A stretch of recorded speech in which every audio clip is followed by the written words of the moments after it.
Good morning. Our first witness, I understand, would like to be known as Lauren. So that's correct. Our first witness is Lauren Palmer. Would Lauren please come forward?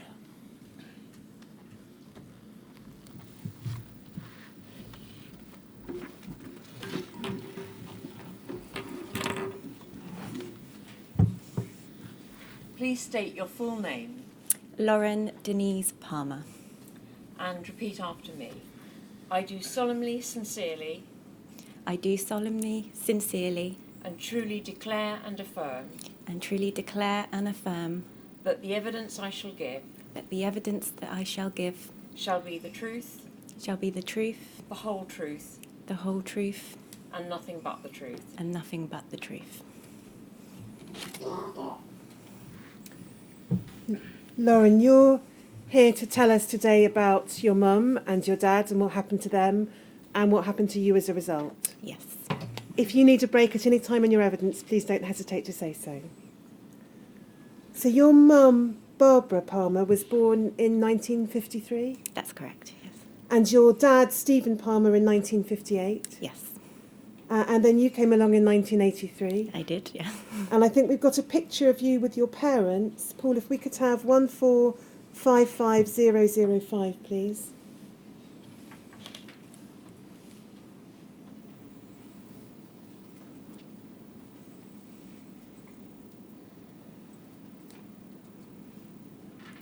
This is from a local newspaper, I think. Yes. So I was a Christmas baby. So any child that was born on Christmas Day was documented in the local newspaper. So that's, yeah, me on Christmas Day. And that's the only picture you've got of your dad? It is, yes. With everything that happened and unfolded, I haven't got any other photos other than this clipping. And then we've got a photo of you and your mum in hospital, 1455004, please, Paul. And that's you and your mum shortly after you were born. Yeah, Christmas present there. Thanks, Paul. Now, your dad, Stephen, was a haemophiliac, had severe haemophilia, He did, yes. and you very kindly provided the inquiry with his medical records and your mum's medical records, and I know you and your solicitors have gone through them. Mm-hmm. So I'm just going to ask you about some of the bits and pieces of information you've put in your statement. None of it's a memory test, and I know they're not your records. Mm-hmm. Okay. So your father was under the care for his haemophilia treatment of Dr. Ritzer at the Oxford Haemophilia Centre. Yeah, that's right.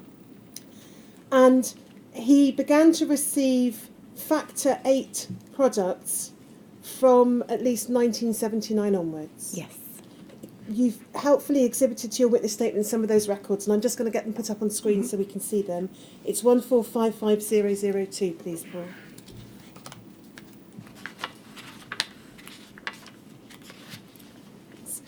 So we can see here records from Oxford Haemophilia Centre from 1979 onwards. Could you go to the next page, please, Paul? And we can see, if you look, Lauren, in the second column on the left, a range of different products being given to your father, references to Highland, to Coate, and further down to Elstree. Mm-hmm. That presumably is really all you know Yeah. about the treatment that he was given. You can take that down, thanks, Paul. Now, you've recorded in your statement, again from looking through the medical records, that your father first had blood taken for the purposes of HIV testing on the 3rd of April 1985. Mm-hmm. Yes, that's correct. And then on the 13th of May 1985, your father tested positive for HIV. That's correct. You've also recorded in your statement that he was diagnosed with hepatitis B in October 1992 and admitted to the John Radcliffe Hospital with jaundice and problems relating to his pancreas. Do you recall knowing anything about the hepatitis B at the time? No, never. And you've also discovered, I think, through looking through his records, that he was diagnosed with hepatitis C also in October 1992. Yes. Was that something you recall ever being discussed at the time? Never. Now, your mum on the 22nd of May 1991, tested positive for HIV. Is that right? Yes. She'd previously been tested every 6 months and had tested clear, but that test was not. Mm-hmm. And she also, you've discovered from the medical records, was diagnosed with hepatitis C in September 1991. Yes. You've mentioned in your statement, again looking at your mum's records, a couple of references, 18th of January 91 and 17th of December 91, to blood being taken for Douglas Nixon research. Do you know anything about that? No, not at all. So your father was infected with HIV in consequence of being treated with factor products, and your mum was infected with HIV in consequence of her relationship with your dad. Before you were told about your mum's diagnosis, can you recall much about your dad and how his diagnosis or illness affected him? I mean, I was obviously a very young child, so I do often remember, I have very vivid memories of him self-medicating at home on the kitchen table. So it was something that was always very prominent within our family, but was just considered as normal. I don't remember when it actually started. It was just always something that occurred. So it was never really anything that I thought was abnormal. From what I remember, he had disabilities, like he had problems with his joints. He was on crutches. He was never sort of fully fit and healthy. And even though I was so young and didn't understand the haemophilia side of things, I always knew I was always kept at a safe distance from my father. So I knew not to go near him or to knock him, because if he was severe haemophiliac, if he just had the slightest sort of knock, that could have been detrimental. So it was something that was always there, but yeah, it wasn't something that I thought was strange. It was just my normal. And he just progressively, I think I do sometimes remember that he was able and to get up around and then would not be so, and it's not really clear, but he did eventually get worse, and nearer the time, sort of towards his death, he did actually move out of the family home. I think that was my mum trying to conceal his complications, because he was very, very sick towards the end. His quality of life a couple of years before, or a year before, was terrible. He didn't have a life. Some of the complications and the infections that had taken hold were, having read through his medical notes, I don't even know how he got through some of the stuff he did, but yeah, it was undignified. And you've recorded some of the details from his notes in your statement. So the notes record, for example, that in 1989 he was experiencing a burning skin rash. Mm-hmm. Then in August 1992 he was diagnosed with bronchopneumonia. Mm-hmm. Then in October 1992 he had pancreatitis. And you've also picked up from his notes that in the autumn of 1992 he was being treated with PCP prophylaxis and AZT in relation to the HIV. Yes. Now, how did, in the years before your mum was diagnosed, if you're able to remember, how did your father's illness and the problems that you've described for him impact upon yours and your mum's quality of life? So it wasn't not only just myself and my mum. We lived as a family. So my mum had 2 sons from a previous marriage. So we all lived as a family unit. Not only did my father obviously subsequently have all these physical it did affect him mentally as well.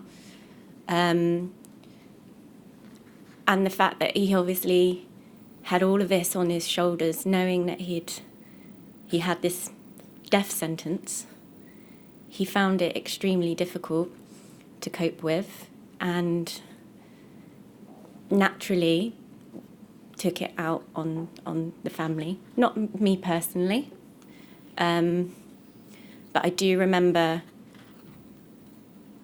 times when he was quite violent towards my mum and my brothers. I remember hiding under the kitchen table. He'd come out, and it would almost sort of come from nowhere. So it was obviously something that was like the HIV was taking hold and mentally affecting my father, because before then we were a happy family.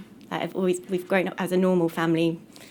I was the youngest, terrorising my brothers. So we were a happy family, a very close family. And I do know that my mum and my father did have a very loving relationship. I mean, they were very much in love. But looking back on it, I do know that it did affect him and impact him very much. So, and yes, it did cause rifts, cause problems. Obviously, my mum wanted to look after her children and their well-being.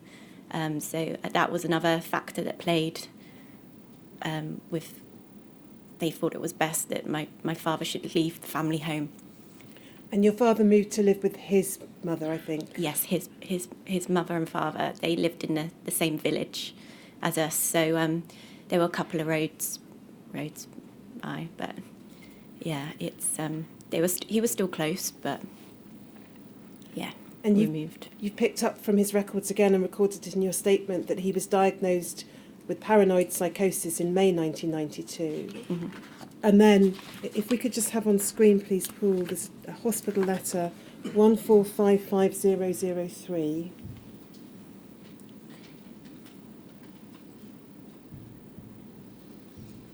So this is a letter from the hospital to someone who I suspect was your dad's GP. Mm-hmm. And we can see their reference in the first paragraph. This man was recently in hospital with a rather bizarre mental state and behaviour pattern, which was thought to be due to HIV-related encephalopathy. Settled down a bit and is, as you know, at home living with his mother. Says he feels better, although his memory is still slightly poor.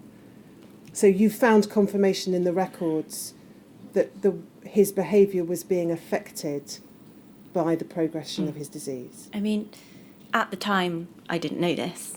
So I've always never had a close relationship with my father, and was always a little sort of had resentment towards him because I didn't know that there was a reasoning behind that at the time. So I've grown up for years disliking my father because of his actions towards my mother and my family. So it's nice to have that clarification, and that's like I can sort of justify it, but I'll never get those years back where I've actually all my love is channeled into my mother because I wasn't close to my father. And then there came a point when you were about 9 years old, I don't think you know the exact date, perhaps it was 1992, when your mum called a family meeting. Mm-hmm. What can you remember about that? We were all called downstairs, myself and my two brothers. My dad wasn't there, he was already away then. And obviously, trying to remember this as a 9-year-old child, it's probably a bit patchy, but my mother sat us all down and said that she was very, very, very sick, and there was no way she was going to get better.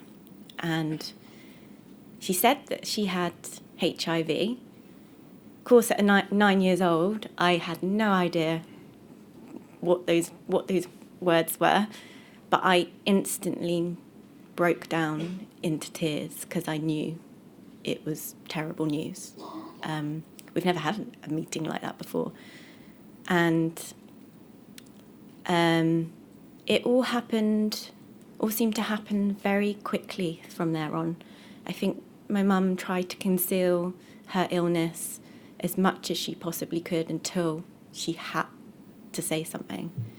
And it felt like within a matter of months, I think it was during the school holidays, so it all happened within school holidays. She was taken into hospital. Relatives came and to look after us, so we were still in the house. And she passed away in August. And in the months prior to that, in the period between her diagnosis with HIV and her death, how did everything, dealing with your father's diagnosis, dealing with her own, worrying about her children, how did that impact upon your mum? Again, my mother found it very difficult to deal with. Looking back through her medical notes and memories, she really struggled with her own sort of mental health and worry. She drank quite a lot. I have memories of her like on Sundays, or she'll go on just drinking, and then I remember being really, really scared, because having your mother who you doted on, I literally would follow her around the house like a little shadow. She was literally everything to me. We were very, very, very close, even though I was only so young. And then to see and watch her suddenly become this different person and be intoxicated around me. There were often times when I was being very scared, but knowing that it's not my mum. And as being a child, you pick up on things unconsciously and know that something's not right, but you don't know what. So you know that something's obviously going on, but not understanding the situation. My mum was just in despair and didn't know what to do. And I think alcoholism was her only escape and release, and made her feel better and more confident. So it was something that sort of did occur quite a lot towards the end. And you've explained how in the course of 1993, middle of 1993, your mother's health deteriorated quickly. Mm-hmm. Your father's health had been deteriorating for a while in any event. And they were both admitted Mm-hmm. to the John Radcliffe Hospital in Oxford. Yes. You didn't visit your dad whilst you were there for all the reasons you've explained, but you did used to go and see your mum while she was in Mm-hmm. hospital. What can you recall about that? I mean, as far as hospitals go, it wasn't awful. I remember sort of being sort of chaperoned in. She had her own room, so we would often be in there with her. I'd sit alongside her, cuddle with her, and try and see her as much as possible. It was a hospital, so it wasn't the most comfortable of places or the nicest of places, but it wasn't awful or terrible. My mum was clearly very sick and very ill, and yeah, we would visit as much as we could.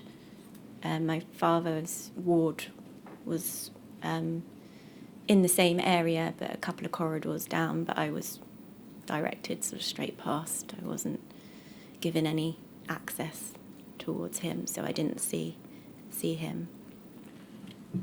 And at some point around this time, you yourself had to be tested for HIV. Mm-hmm. Can you recall anything about that, or Yeah. your reaction? I think I screamed the hospital down. again, didn't understand really what was going on. And of course, being a 9-year-old child, didn't like the sight of needles at all. I screamed and kicked up a fuss, but yeah, that's a very, very strong, vivid memory. And I do remember having the talk from a consultant at 9 years old about the importance of potentially, if I was to ever become pregnant at 9 years old, yeah, the risks, and if I was to have a haemophiliac son or carrier, potentially what could be the outcome of that. So, yeah, I had the birds and the bees talk at a very young age. Just to put this in context, you've given us a photo of you at that age. It's 1455006, please, Paul. So this is you at that age. Your father died on the 11th of August, 1993, in hospital. And then what happened to your mother after that? So she passed away 8 days later on the 19th of August. So you were 9 years old. Both your parents had died. What happened to you and your half-brothers? So we were separated. So my brothers went to stay with a relative of theirs from previous marriage, and I subsequently moved away from the area and lived with my other relatives. How was it, having lost both your parents, being separated then from your brothers? It was shattering. And up until that point, I always knew them as my brothers. Regardless of if they were from a previous marriage, we were a family unit. And we should have been together and should have remained together growing up. That's what you would just take for granted, growing up within a family. It was the hardest thing to deal with, being separated from them. Not only did I lose my parents, I lost my brothers, who were the next closest thing to me. And it would rip me apart every time I would go and visit them and have to come back. I would be grief-stricken for weeks after visiting them. I just wanted to be with them. And you said in your statement, every time you'd be separated from them again after seeing them during the holidays, you'd have to leave them, you'd be grief-stricken, and you just wanted to be a family again. Yeah. You moved to live with relatives, so you had to move schools, I think. Mm-hmm. Yes, that's right. And were you able to talk to people or tell anyone about what had happened to you and how your parents had died? No, I do remember being told by my relatives that it was absolutely crucial not to mention how my parents had died. We would be subject to huge stigma. I mean, it was probably a blessing in disguise having moved away from the area, so I wasn't surrounded by sort of friends and the talk of the village, of that people would have known what had happened and questions would have been asked. So that was probably, looking back in hindsight, probably helped a lot. So it was easy to just sort of step in as the new girl and not have to explain myself. But yeah, I just didn't breathe a word of it. and you threw yourself into your schoolwork, Mm-hmm. but life with the relatives that you were living with was not the best. Mm-hmm. Can you tell us a little about that?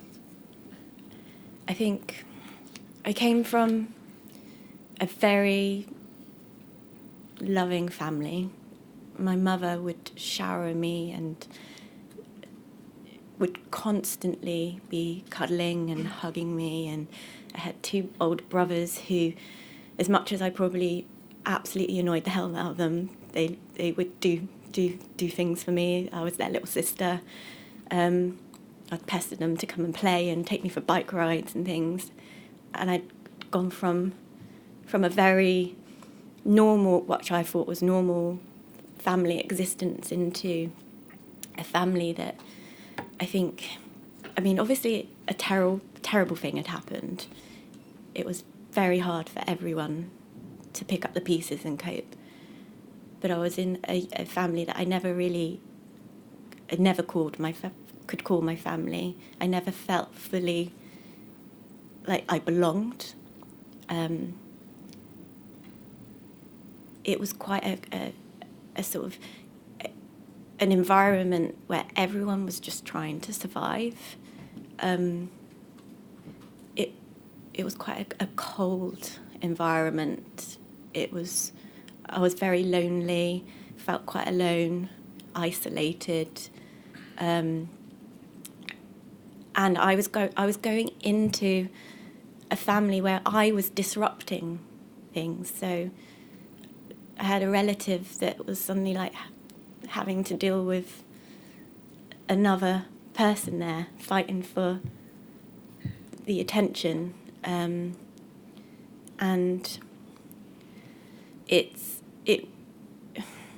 it was honestly the hardest years of my life. I don't really know. It's really hard to explain, but it was so different to what I was used to, and I just never relaxed there, never felt like I really belonged and could be myself. And so you lived there from around the age of 9 after your parents' death until you were 17. Mm-hmm. And then what happened when you were 17? We had very close family friend that lived in the same village, and I think it was just one day, nothing particularly sort of really happened. I can't really remember. I just remember turning up on their doorstep in floods of tears, and just said, I can't carry on. And the family friends had been good friends of ours for years, growing up through school, so knew a lot about the background and everything that had. So that was something that my relatives, the one family that they could confide in and open up to, so they knew pretty much everything that had been going on. So they expected me. When they opened the door, their words were, "We're waiting for this day to happen." So they took you in. Mm-hmm. You didn't go back to live with your relatives again. Can you recall how your relatives reacted to you leaving home in that way, or leaving their home in that way? They weren't happy at all.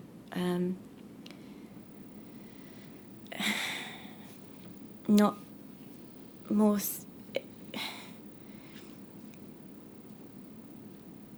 They weren't unhappy about it because they loved me and they wanted me to stay. It was how it was going to look to them that I'd left, and what questions it would raise, and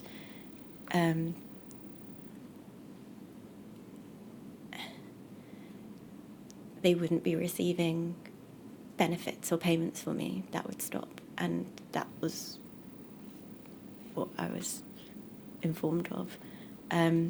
So I wasn't sort of begged or asked or sort of plead to sort of come back because we need you, we love you, we can't set aside our differences. And that was it. It really didn't go down well, and because of that, my relative didn't want anything else to do with me. And you'd send for a while Christmas and birthday cards. Mm-hmm. And what happened to those? They would come back unopened. So you stayed with family, friends, and I think you finished sixth form. Mm-hmm. And then what did you go on to do?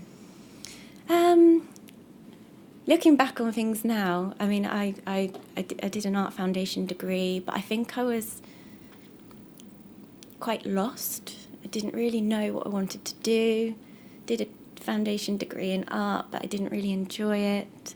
So I just sort of went into retail, got retail jobs, did often like other courses, in part-time courses, evening courses, dabbling in other things. But I felt like I just was sort of not really doing anything or really enjoying life that much. I was just sort of coasting through life. I had always wanted to travel, but I never had the funds or the means to do so. Obviously, sort of being in retail is not the best paid job. So it was always something that I would sort of dream about, and then eventually, I wanted to do something. So this was probably within my early 20s. I was like, I really want to travel, but I definitely can't afford to do it. How else can I do it? So a friend mentioned to me, "Oh, why don't you think about doing cruise ships?" And I thought, oh, that's a really good idea. So me being myself, went online that night, researched it all, had applied for somewhere that night. And yeah, within a few months, I was interviewed, did all the necessary things that I needed to do, and was gone. Packed off, and went to work on cruise ships for about 4 years. And they were the best years of my life, really. And I still have friends from that part of my life that are like family to me now. And it taught me a lot.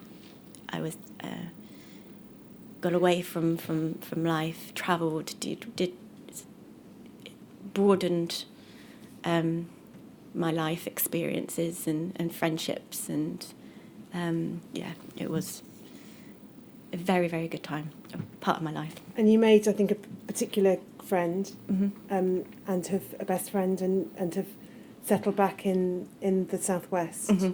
where you live and work now. Mm-hmm. And what work do you do, Laura? Sorry? And you were working as a makeup artist, I think, when you did your statement. Yes. So I actually, I'm not from the southwest.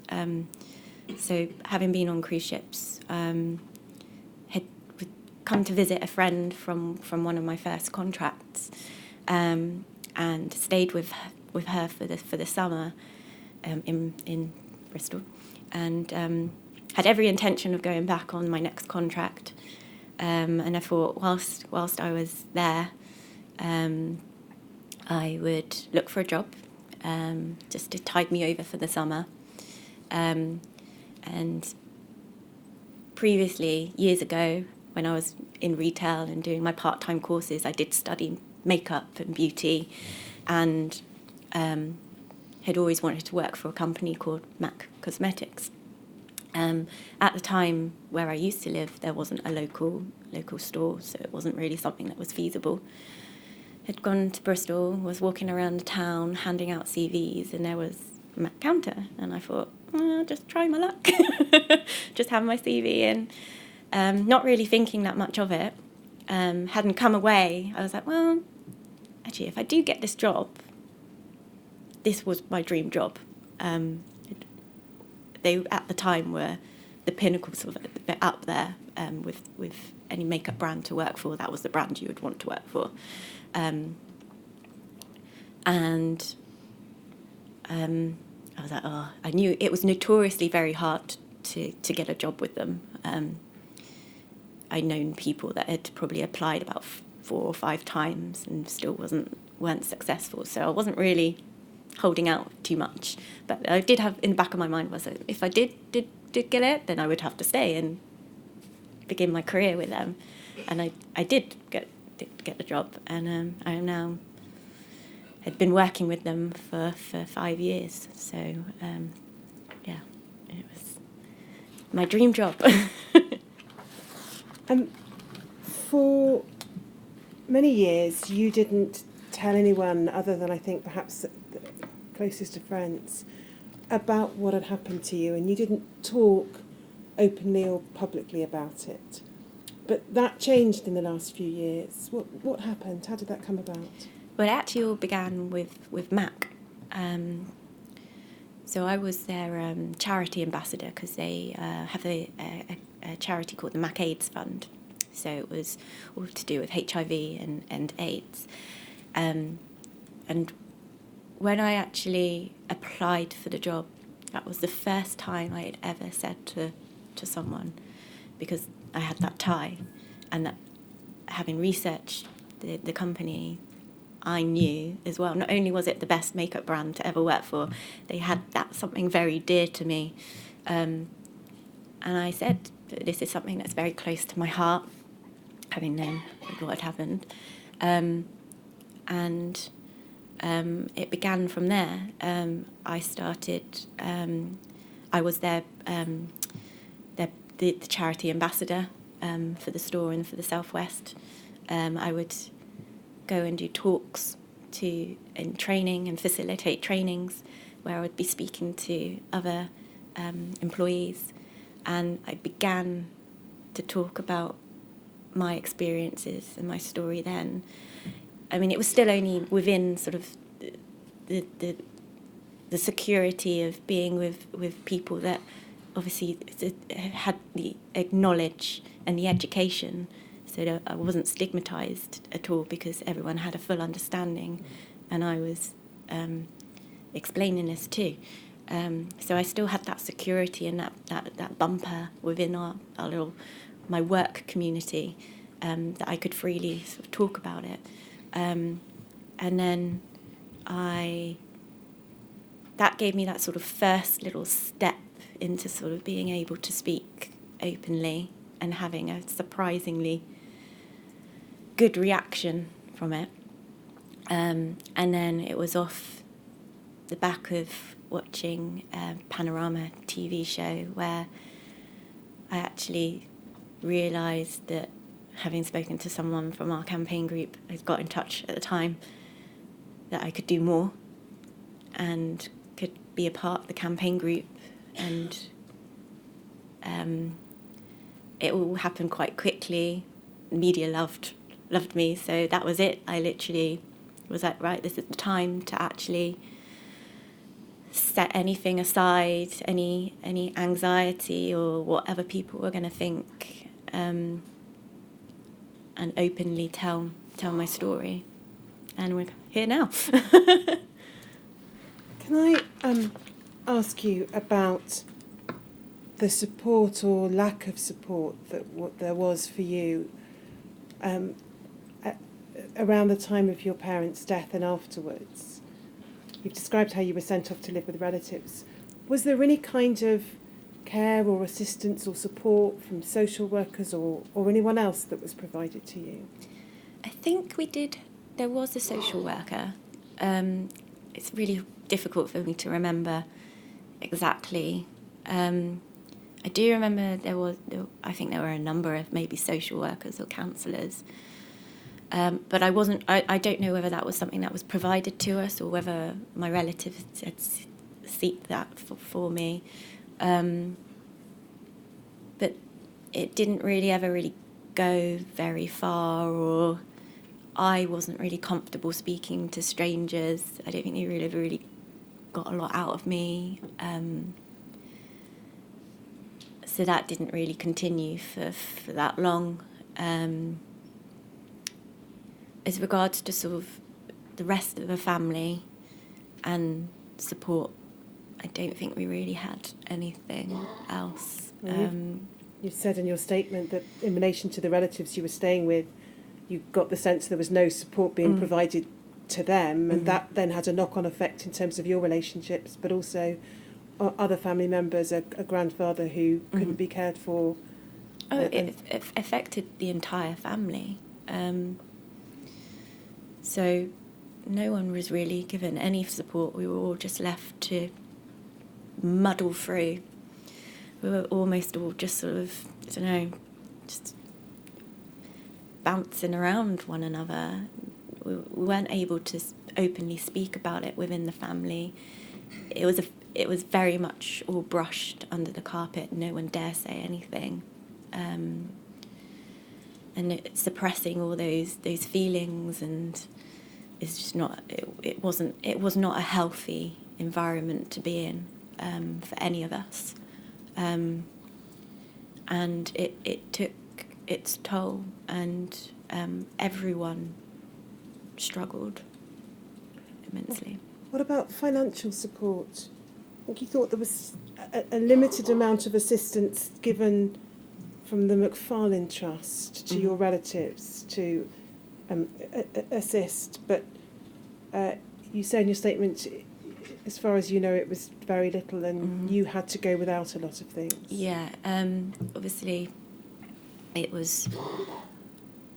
Not only did my relatives and the family struggle financially, they suddenly had this extra person in the family, an extra mouth to feed, and my relative was at this point a single parent. We were on benefits. We had very, very little, and it was always very well known that we couldn't. We lived on the breadline. We couldn't have luxuries or do things as a family to sort of escape from things. We didn't have family holidays to sort of bond or sort of remove us from out of the situation for what it could have been for a week or so, or do things together. It was just a constant stress and struggle, which didn't help the situation. So yeah, we did go without for from what I remember, the entire time of growing up.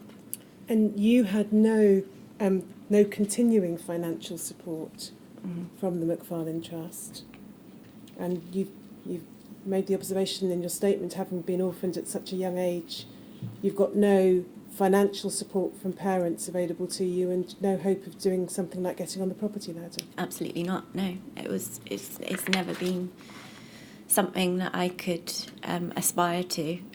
Having left and lived sort of independently from quite a young age, sort of 18, 19, it was impossible to save. I was just existing and trying to get by and live until this day. I don't ever see myself ever really getting onto the property ladder and having had the security of living in a family home where I could save. I didn't have that opportunity, so that was something that was taken away from me. And you very recently applied to the Skipton Fund and received some payments from the Skipton Fund. But is this right? You weren't even aware of the Skipton Fund's existence for years? No, I was told by a fellow campaign member. And that's really in the last couple of years that you found out about it and made those applications. There's one document I wanted to put up on screen. It's another document that you've kindly supplied the inquiry with. Well, it's the MP's letter. I think it's 007. Thanks. So we can see, Lauren, this is a letter from an MP in July 1993 to your mum. And you've discovered, I think more recently, that she'd written letters asking for help. Yes. And this is really only a month before she died. Mm-hmm. And although we don't, I think, have her letter to the MP, we've got a response. And could we just highlight the second paragraph, please, Paul? And the MP is saying, it seems clear to me that whoever set up the rules under which the Macfarlane Trust operates did not take into account the sort of situation in which you, that was your mum, now find yourself. And then the suggestion is made by the MP, maybe unintentional, and a reference being made to your mum's letter being sent on to number 10 Downing Street, asking for the Prime Minister's support in relation to the Macfarlane Trust, that they make an exception or allow amendments to the trust for fair payments to be given. I know you wouldn't have known about this at the time. Have you found amongst your mother's effects any response to that letter? No. Right, well, we'll see It may be somewhere, but I don't have it. Okay, well, we'll see if we can find out if they ever did respond to your mum. Just a couple of other points, Lauren, before we conclude.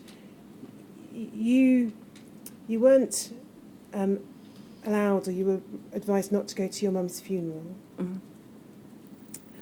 And you've made the point in your statement that your parents don't have their real cause of death, HIV/AIDS, on their death certificates. Is that significant to you?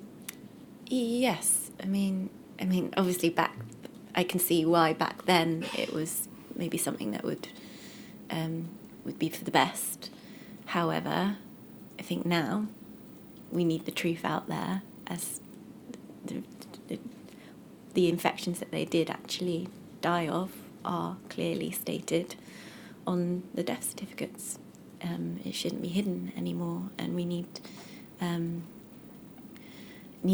it to be fully open as to and not. I mean, we don't have the stigma attached and associated with it now, so I think it's important now to have the real cause of death on the death records. And you've said in your statement that you feel like the children of the infected are being neglected, no real support available, often overlooked by the financial support schemes. Is that one of the reasons you've undertaken the campaigning and profile raising you have? Yes, because speaking purely on my own experience, and I lost both my parents at 9 years old, at no fault of my own. And subsequently, my life has been awful. And having some kind of financial support wouldn't make things better. It would never bring my parents back, but would make my life a little bit easier. And having that security of some financial support would be a great burden off of my shoulders, knowing that I can live a life that has been mapped out in front of me, and I don't have that financial support. I don't have a family, or if I would, I don't even comprehend having a family, because I don't have that backing, that financial backing behind me. So yeah, it's probably held me back a lot. And it's not our fault. And we deserve, I think, my parents lost their lives, had their lives cut short. We deserve, being their children, to have a good life beyond that. It's the least we could have or want. Lauren, that concludes my questions for you. Is there anything else you'd like to add? I don't think so. Today's quite a poignant day for me, because it is actually my father's birthday. So I'm doing this in honour of my parents. And, yeah. I'm just going to turn my back on you and ask Mr. Snowden, who, as you know, represents you, if there's anything else you'd like to have asked.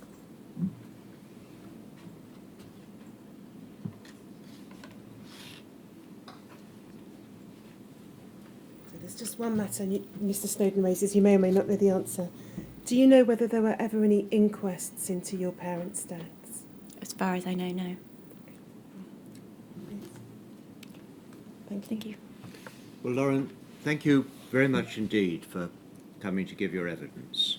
I have no questions of my own. Thank you.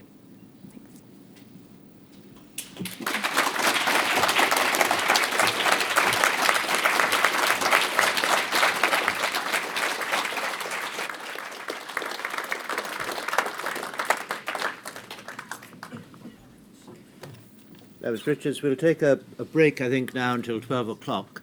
Who is our next witness? Our next witness is Fiona Rennie. Thank you. 12 o'clock.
The next witness would like to be known as Fiona, would she? Yes, sir. Our next witness is Fiona Rennie.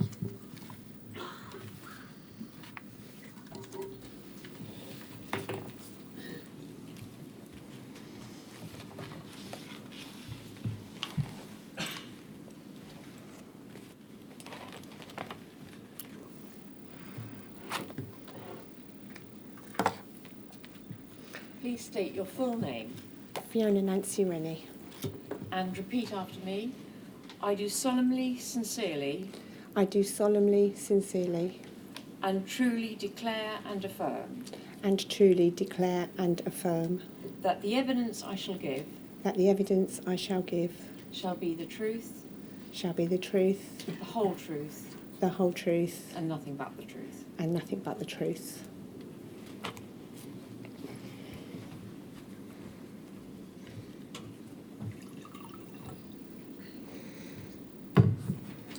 Fiona, you were diagnosed with von Willebrand's disease at the age of 4, Yes, I was. and your mother had been told you what you could and couldn't do. Yes, So lots of your childhood activities were restricted. they were. Yes. Now, as an older child, a young teenager, you had some issues with your teeth. Can you tell us what was wrong? Yes, I can. I had an overcrowded mouth, so I had lots of teeth. Some of the front teeth were pointing out forwards, and they had been for like most of my young life. Unfortunately, because of the von Willebrand's disease, no dentist was willing to remove any of them for fear of hemorrhage. And what impact did that have on you as a young person?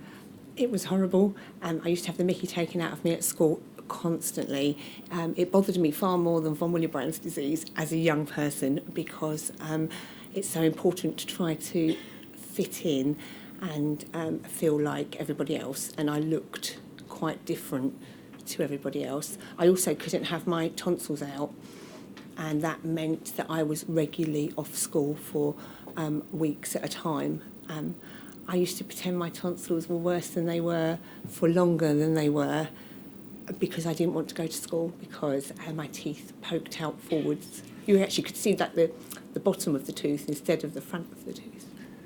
But when you were about 16 in October 1981, you managed to persuade a dentist to refer you for treatment. I did, yes. I'd already removed the front ones myself. I removed them one night with a tin of talcum powder and my father's pliers. I was distraught by the look of them and had been for years. And my mother still wouldn't agree to helping me to have them removed. My mother is a wonderful lady, but she was so worried about anything happening to me, or my sister, because my sister was also diagnosed with von Willebrand's disease, that she wouldn't agree to me having anything done about them. So I did it myself one night. I arrived in her bedroom with blood running down my face and the talcum powder in one hand and the teeth in the other. Very, very proud of myself, yes. But by 16, you had, October 81, you had managed to persuade the dentist to refer you for I did. full treatment. Yes. And what were you told was required? That they were going to take some teeth out from around the back and then I could go forward and have braces fitted, etc., to have the teeth straightened and moved around. And to have that procedure, you were told you would need factor 8. Yes.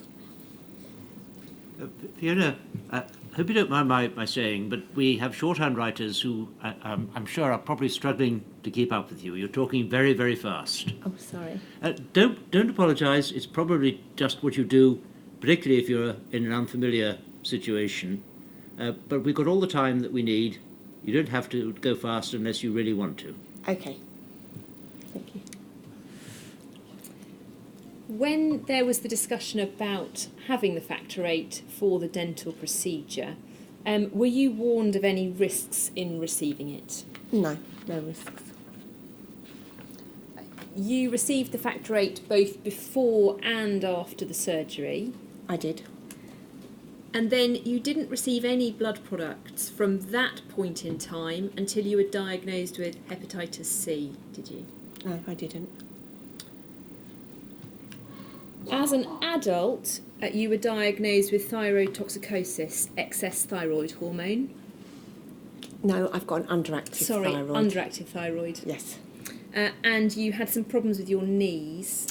Yes, terrible swelling of the knees, which regularly required a fluid to be removed and cortisone injections to be inserted into the knees, which went on for years, and still to this day sometimes I do have treatment on my knees. But apart from that, you were generally well in your early adulthood. Yes, generally well. In 1985, when you were pregnant with your eldest daughter, Yes, you were tested for HIV, I was. and it was negative. It was. Why were you tested at that point? I had had a fairly normal pregnancy and had got to 38 weeks pregnant when my mother, who was at the time a senior midwife and ran the antenatal clinic at our local hospital, contacted me to say, I need to see you. And I was like, oh, okay, Mum, anytime. And she said, no, it's quite official, she said, but I'll come to you. And she came to our house and she said, I need to do a blood test.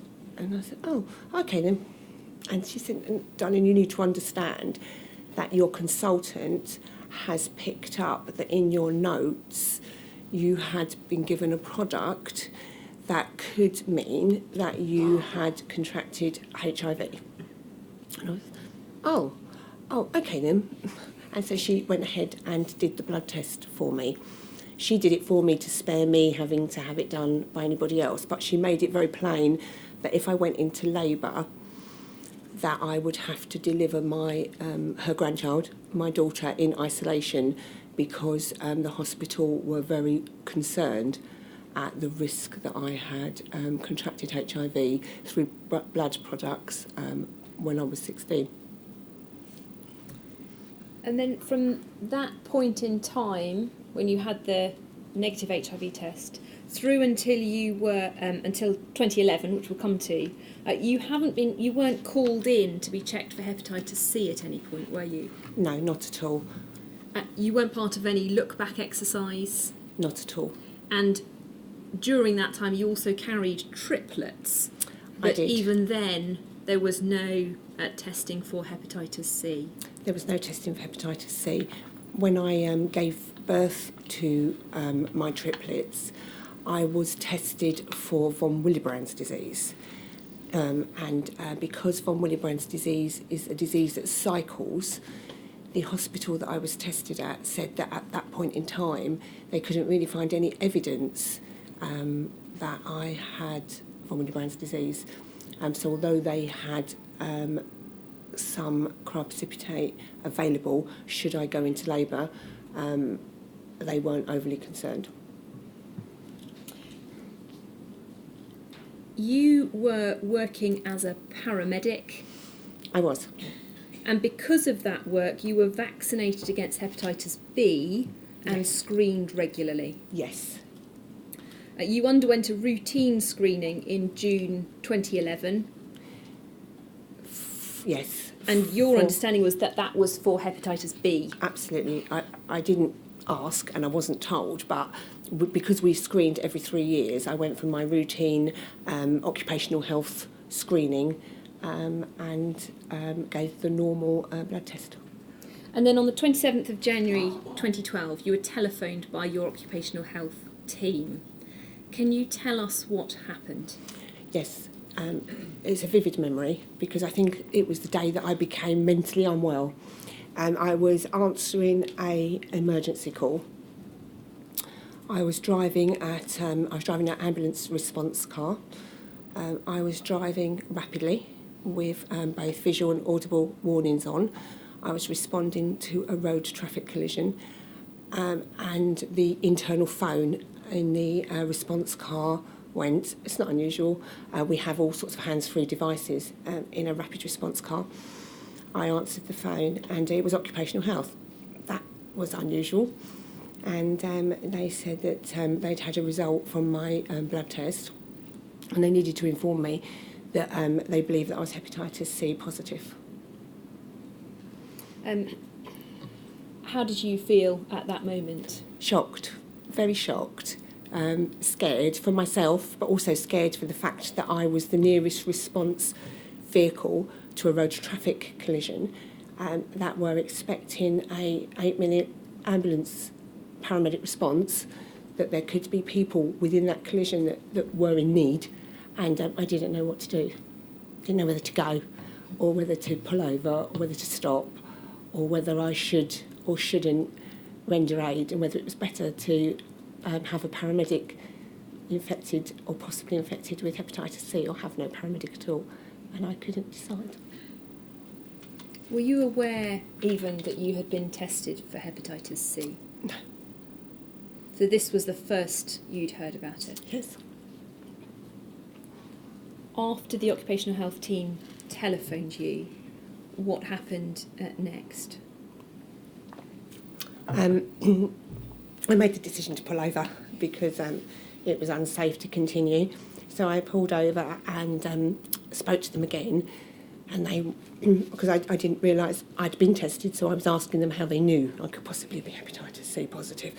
I hadn't at that point made the link between the factor rate at 16 and what was happening at that moment. I was just questioning them as to, why had they tested me and how they knew and why did they know, and they went through that I had been tested, that they routinely now screening people that work for the NHS, and that's how they knew. And so I'd had the test and that it was positive, and then they said that you can't perform from this moment onwards exposure-prone procedures.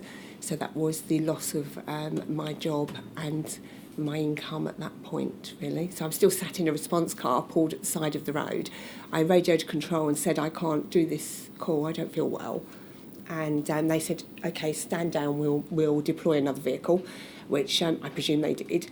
And I drove the response car from there to my eldest daughter's house, parked it outside her house, which is really not allowed. Didn't speak to anybody, just went into her house and sat and told her. And actually, for a year, it was only her and my husband that knew. Once you'd had that call from occupational health telling you, from that point on until rather later, you were not able to be operational as a paramedic? No, you can't perform exposure-prone procedures. You've described in your statement that after you received your diagnosis, you were neither here nor there, and you became overwhelmingly paranoid that in your line of work you may have infected all the patients you'd ever cared for. I did. When you work in a job where your whole life is saving people's lives and suddenly you think you may have harmed somebody, it just becomes a very, very difficult thing to cope with. So you start reliving every job that you've ever done where you may well have hurt somebody instead of helped somebody. And I spent then months doing that, picking apart every emergency call that I could remember where somebody had been bleeding or that I could have hurt somebody. Of course, in effect, I'm a stickler for rules, so when I'm not paranoid, I do realise that the chances that I ever hurt anybody was so remote. In fact, I can't remember a situation where I could have caused harm to anybody. But in my paranoid state, I had to unravel every single job, and I'd been a paramedic for 25 years, so it's a lot of jobs.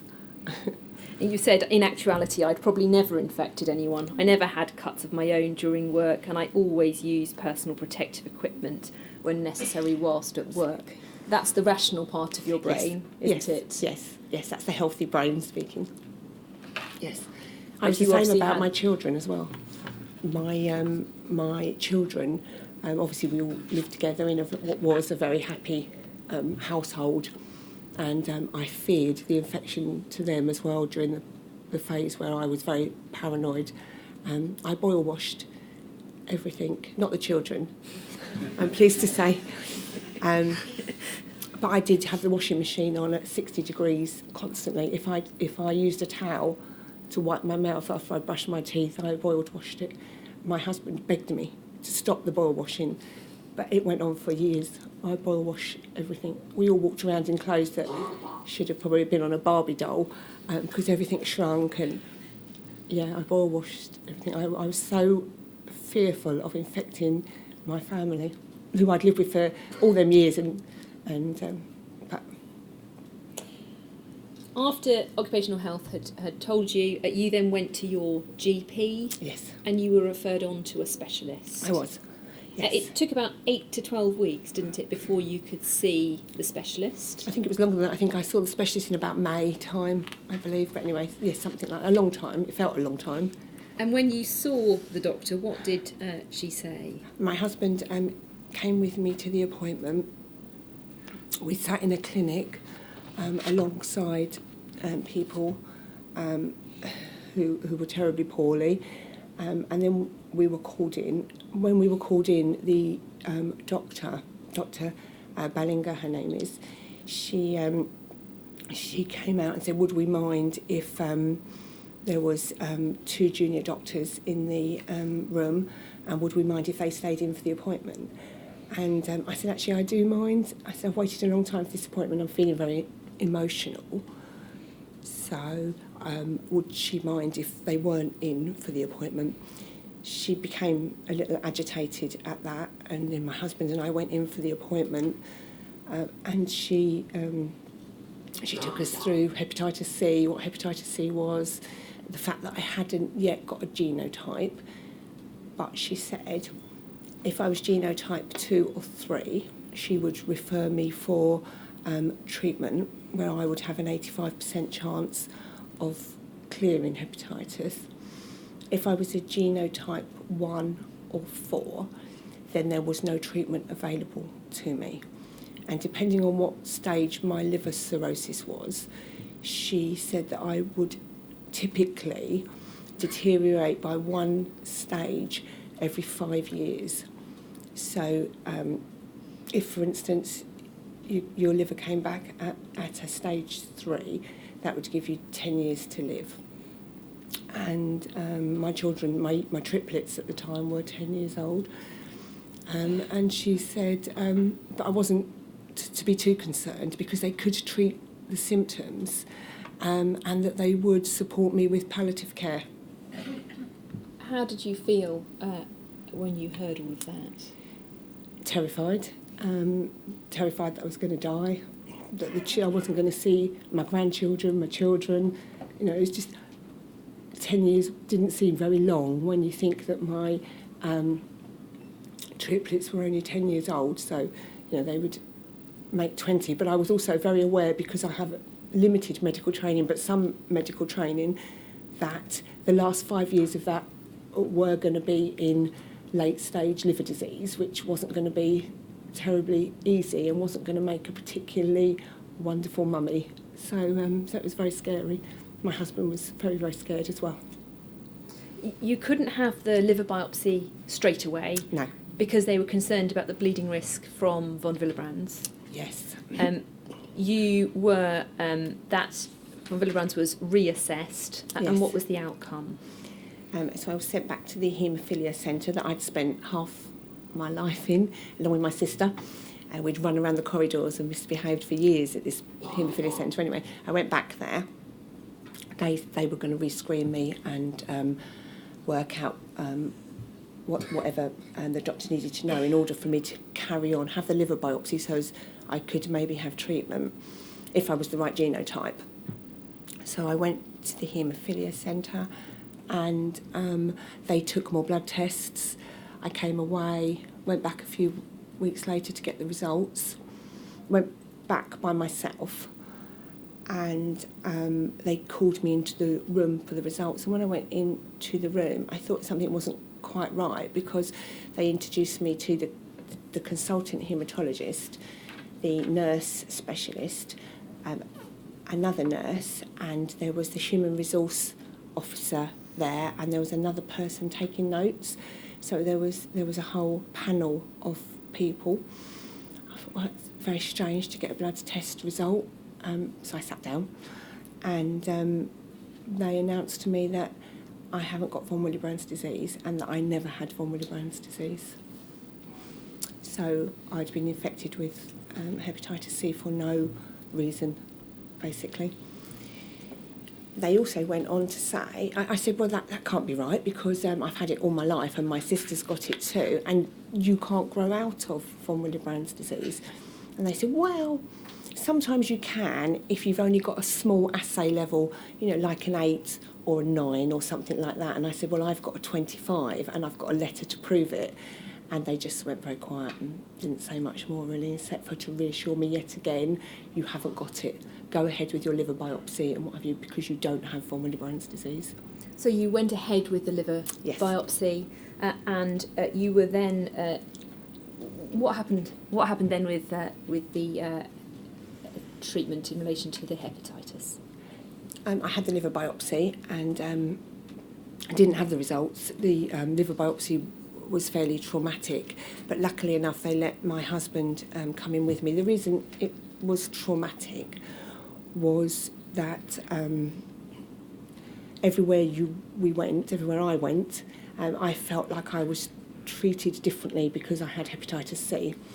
I had undergone a couple of procedures at the hospital. Even having a blood test sometimes was traumatic due to the amount of gloves that people managed to get on their hands in one go, and the masks that they wore, and there was some very traumatic hospital visits.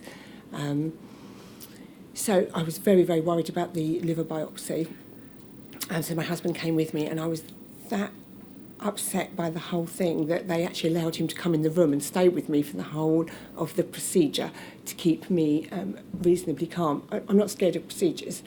It was just the trauma around the whole hepatitis C and the way that people treated me. As it happened, the team that did the biopsy were absolutely lovely, so I had nothing to worry about. They did the biopsy and I didn't have the results, but I did get a letter through the post to say that they'd cancelled my next appointment with Dr. Ballinger because, unfortunately, my genotype had come back a 1B, which meant that it was untreatable. So we weren't going to go down the treatment route, we were going to go down the palliative care route. And all your appointments going forwards with Dr. Ballinger, as far as you were aware, had been cancelled? Had been cancelled. She did send me a letter, or the hospital sent me a letter accidentally to say that I hadn't turned up for one of my appointments, but I'd already got a letter that said that appointment had been cancelled. When you were told that, or your understanding was those appointments had been cancelled, what did that make you feel? The same as I felt when she told me I only had 10 years to live, that I did only have 10 years to live. It was now confirmed because my genotype was the wrong genotype to be treated and that there was no treatment available to me. So, and by this time, my personal life was unravelling, completely unravelling. I was quite often within our marriage the higher wage earner. So we now were unable to pay our mortgage, etc. So our lives were definitely, we were struggling on every sense. The triplets, we still had a house to feed, we still had lots of children at home. So it was all becoming very, very difficult. And now we were in this kind of palliative care phase as well. So it was a very, very hard time. You've described it as a situation that was destroying you as a family and making you feel very mentally unwell. Yes, it was definitely that. The family unit had kind of, my husband was working extra shifts, of course, now because he was trying to help us pay the mortgage. I came up with some harebrained idea to move in 4 and 5 students at a time to try to pay the mortgage. but I couldn't then care for them because I wasn't really mentally well enough. So he was now trying to care for them as well.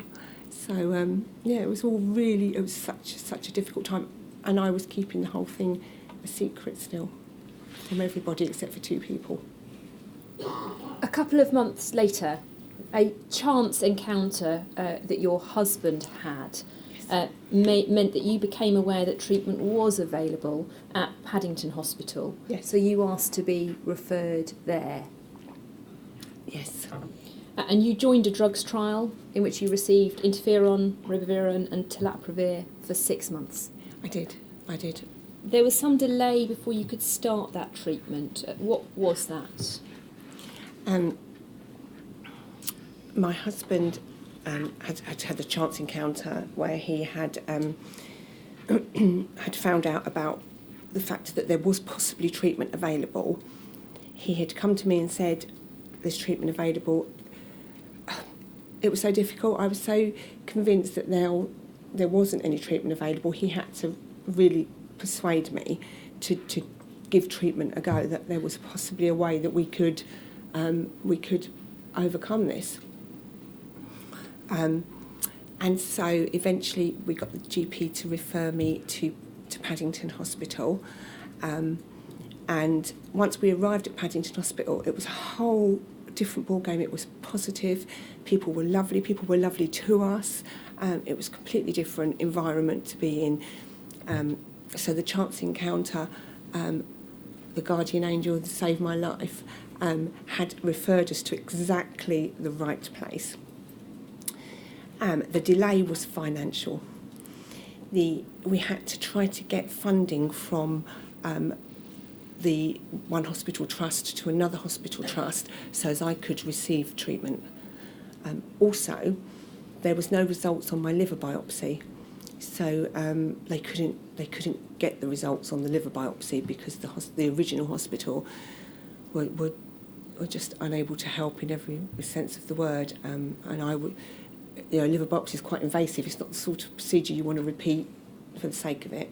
Luckily enough, I had a very, very persistent consultant, and he literally sat on the phone for hours until eventually he got it. And we sat at the hospital, me and my friends, sat at the hospital just waiting till about 6 o'clock at night when he eventually did get all the results he needed.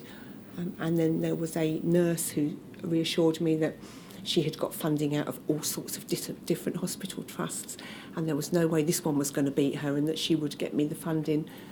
And sure enough, eventually she did. But for you, time was of the essence. Can you explain what was particularly concerning you about the speed of treatment here? Well, apart from the fact that I was already in stage 3 liver disease and, of course, deteriorating all the time, I had a live virus. And so apart from that, also, in order to keep my professional qualification, I had to try to beat the virus and be back at work within 2 years, because otherwise I wouldn't have been practising my skills, and it means that you can lose your registration and then you would have to re-qualify from the start again. And I wanted to go back to work.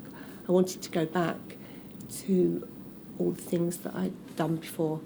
And if I was going to not be a paramedic, it was because I wanted to make the decision that I was not going to be. So I'd got my fight back at this point. You were determined to get through the treatment in time so you didn't lose your registration. Yes. And so was Dr. Dar, the consultant at Paddington. They knew of the urgency and reassured you that the treatment would be completed on time. Yes, and it was. Can you tell us a little bit about the physical side effects of the treatment that you underwent? Yes, the treatment, as we've heard over and over again from the brave people that have sat in this chair, the treatment's very difficult. The treatment, it causes you to feel very, very poorly. Digestive-wise, it caused me to be very, very poorly. I had terrible skin, itchy skin. I was paranoid. The paranoia, one of the drugs that I was treated with is well known for causing paranoia, and I had this awful paranoia that went on for so long. It was awful, and it's such an awful thing to have hepatitis C when you're paranoid, because everybody treats you so badly anyway, and then you're paranoid as well.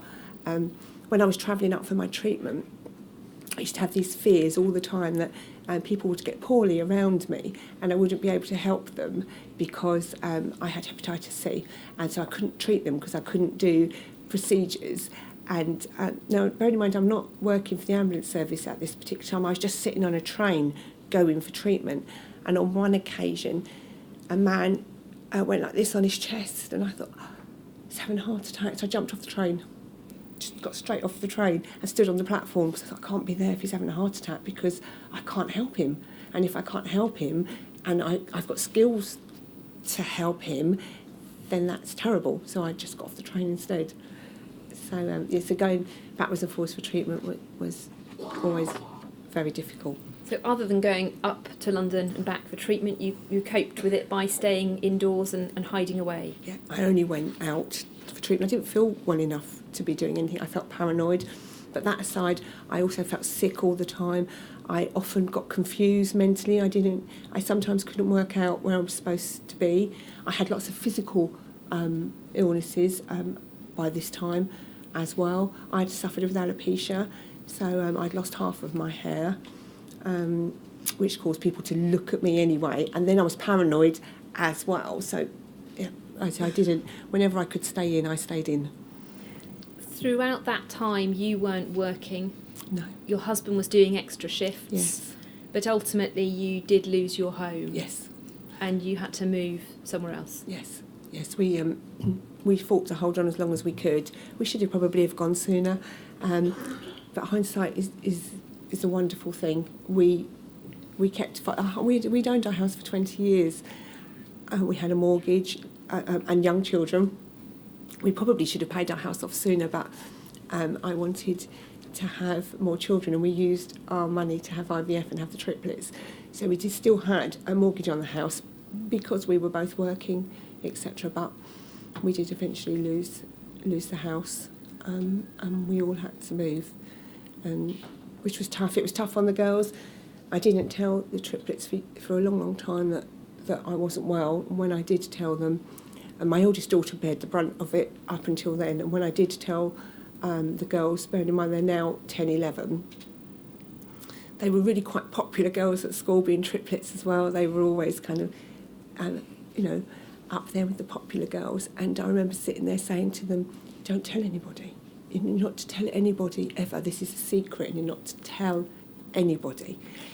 Because I was so worried that the friends that always came to our house and wouldn't be allowed to come anymore because people would assume that I was infectious or that I had used drugs or was using drugs still or something. So, yeah.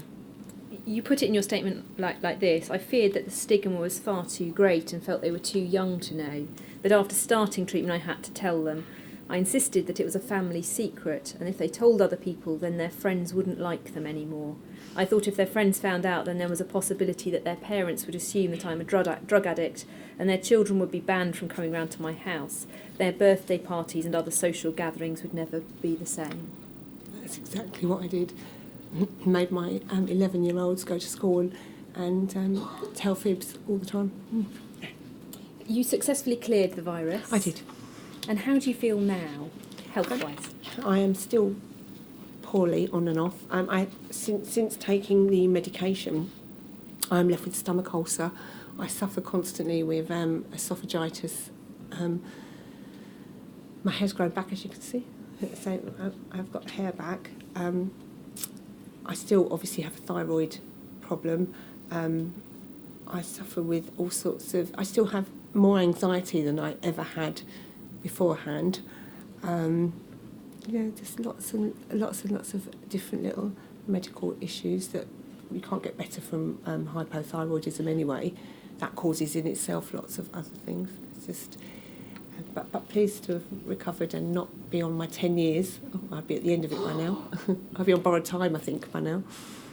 In terms of your work, Paul, could we have document 2933007 up, please?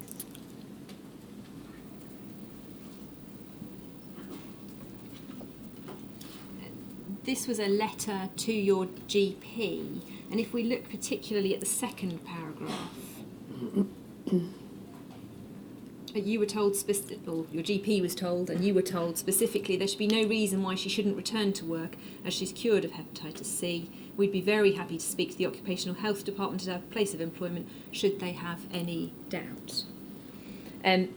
So you had a letter, and you had other letters as well, that expressly said you were safe to return to work. Yes, absolutely. But what happened in relation to your work after that? It was very hard to get back to work. I had several occupational health meetings because the occupational health team were under the impression that you couldn't get better from hepatitis C. So it took the lovely Dr. Dar and his team about 4 letters to convince them that I was actually clear of hepatitis C, that I could go back to work, and that I posed no risk. In fact, I probably posed less risk than any of my colleagues because I was actually totally clear, and some other people are not yet tested. So That letter can come down now. In fact, you've noted that in one of the letters from Dr. Dar, he wrote in block capitals, she poses no threat to the patients. he couldn't believe that they hadn't taken me back after the race against time to get me well. He couldn't believe it. He had to write several times. While you were unable to work as a paramedic, you set up a play centre business with a friend. I did, yes. It was slightly naive of me because I thought that I could start a new business and help to secure our financial future and make things better. Bearing in mind my life was unravelling and a little bit of a mess financially at that time. So yes, I did.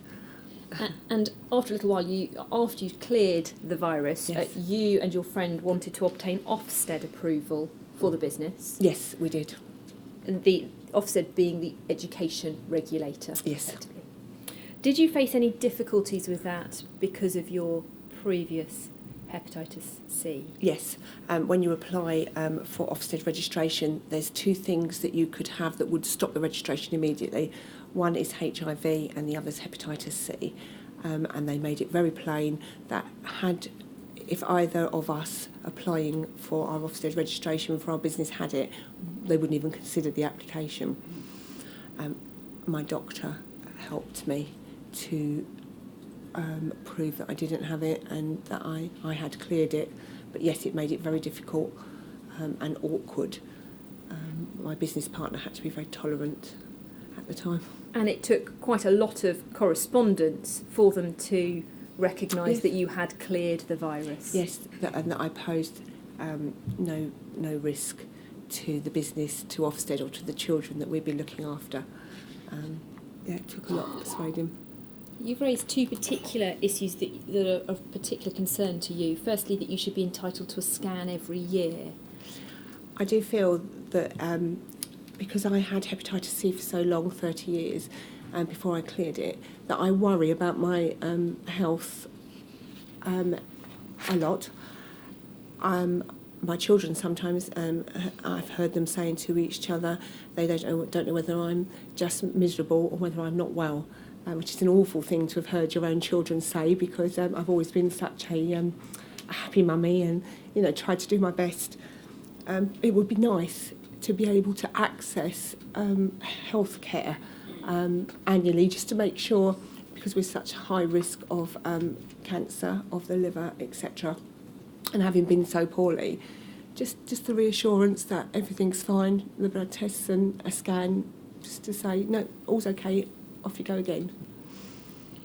And secondly, you've asked why your hepatitis C wasn't discovered earlier through the look back exercise, and that's a particular concern to you. Absolutely, especially as my family remained in our family home that I grew up in. So the haemophilia centre that I was registered at my family address, and although I obviously moved on, my family didn't. So had they have written to that address to try to locate me, my mum would have got the letter.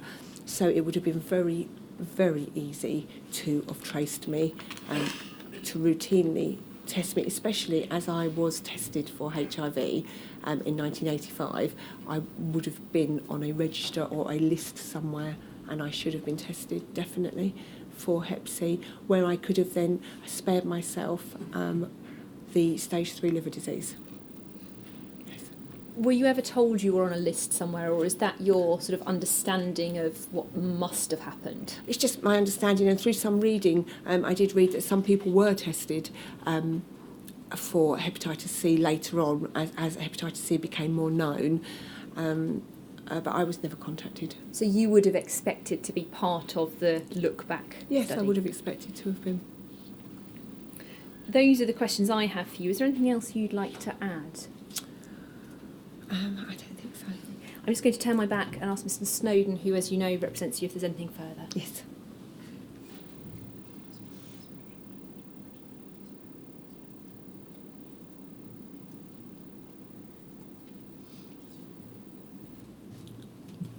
There's no further points that Mr. Snowden wishes me to raise.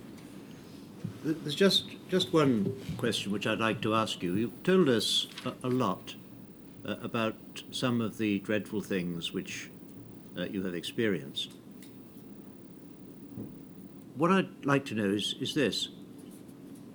At one stage, you realised that you did not have von Willebrands, and at that stage, you had just recently been told you had hepatitis C, and that there was no cure for it, you could get no treatment, and all you could be offered was palliative care. Was that the worst moment of all that you've been describing, or was there something which was even worse than that?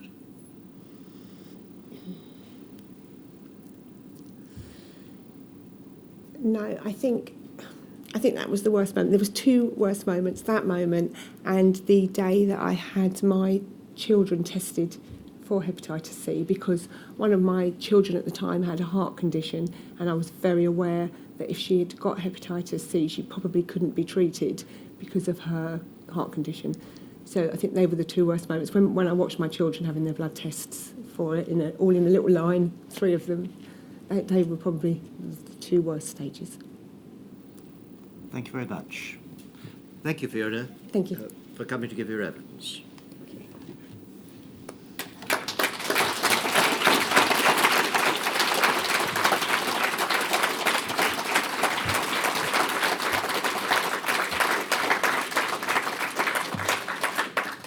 Sir, Dr. Ballinger has been provided with Fiona's witness statement and been invited to provide a response, and when that's received, it will be published accordingly. Thank you very much. Well, we'll take a break now. It's just before 1:45, so shall we meet again at 2:00?